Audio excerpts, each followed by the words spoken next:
नमस्कार मित्रांनो, आपल्या चॅनलवरती डबल तुमचं एकदा एक नवीन व्हिडिओमध्ये स्वागत आहे. कारण आता सत्याने मंजूला सांगितलं, की आता तू आर्यनला प्रेमाच्या जाळ्यामध्ये अडकव. म्हणून आता मंजू सत्याच्या हातात म्हणजे मंजू आता आर्यनचा हातात हात धरून आता आर्यनला प्रेमाच्या जाळ्यात अडकवण्याची कोशिश म्हणजे अडकवणार आहे. तर मंजू आर्यनला प्रेमाच्या जाळ्यात अडकवणार आहे. कारण आता मंजूसाठी आर्यन पागल झालेला होता. तर आता आर्यन खुश झालेला आहे. कारण आर्यनला वाटत आहे आता मंजू एवढ्या लवकर कशी मानली. तर सत्याला जाऊन 2-3 दिवसच झालेले आहे. तर मंजू आता माझ्या प्रेमामध्ये पडायला लागली असं आर्यनला वाटत आहे. पण आर्यनला काय माहिती आता हे सत्याचा प्लॅन आणि मंजूचा प्लॅन आहे म्हणून. तर मित्रांनो, आता हे दोघं जण एक जबरदस्त प्लॅन करत आहे. कारण आता हे आर्यनला मंजूच्या जाळ्यामध्ये अडकवत आहे. नंतर आता प्लॅन असा चालू आहे, की आता पुरावे गोळा करणं. सत्या तिकडं पुरावे गोळा करत आहे.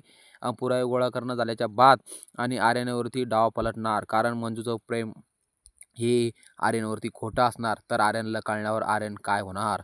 तर मित्रांनो, आता आर्यन एवढा खुश झालेला आहे, की आर्यनला वाटतं आता मंजू माझ्या प्रेमात अडकली. तर आर्यन बी मंजूला खूप जीव लावतो. "चला मॅडम जेवून घ्या, चला आई जेवून घ्या, चला बाबा जेवून घ्या, चला काका जेवून घ्या, चला भैय्या जेवून घ्या." असं म्हणत असतो. त्या साऱ्या घरांना जेवू घालतो आणि पोटभर जेवा म्हणतो. 2 घास तरी खा आणि जेवण झाल्याच्या बाद मला बोला, कितीही बोला असं आर्यन म्हणतो. मंजूच्या सासूला म्हणजे मंजूच्या सासूला म्हणजे आपल्या सत्याच्या आईला म्हणतो, की आता आर्यनला वाटत आहे, की आता मंजू माझ्या प्रेमाच्या जाळ्यात अडकली. तर एवढ्या लवकर मंजूने सत्याचं दुःख विसरून माझा विचार करायला लागली असं आर्यनला सुद्धा वाटत आहे.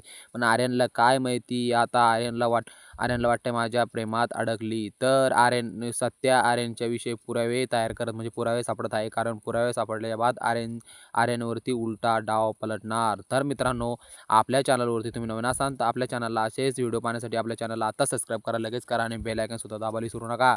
तर मित्रांनो, आर्यनवरती डाव पलटणार. तर आता मंजू खोटं नाटक, खोटं प्रेम करत आहे आर्यनवरती. तर धन्यवाद.